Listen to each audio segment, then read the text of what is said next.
সংসদে বক্তব্য দিচ্ছেন হাসনাত আব্দুল্লাহ, কিন্তু এটা মনোযোগ দিয়ে শুনছে আর দেখছে কে? ক্যামেরাম্যান গুলাও না কি যে দুষ্ট হয়ে গেছে, খুঁজে খুঁজে ওইসব মানুষদেরকে জুম করে।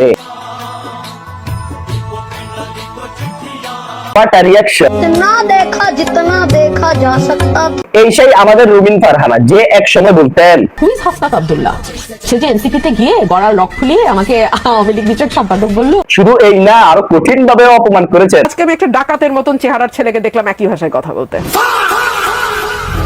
কিছু করার নাই, আজ সেই ডাকাতটার সাথে সংসদ প্রাঙ্গণে জমে উঠেছে আড্ডা।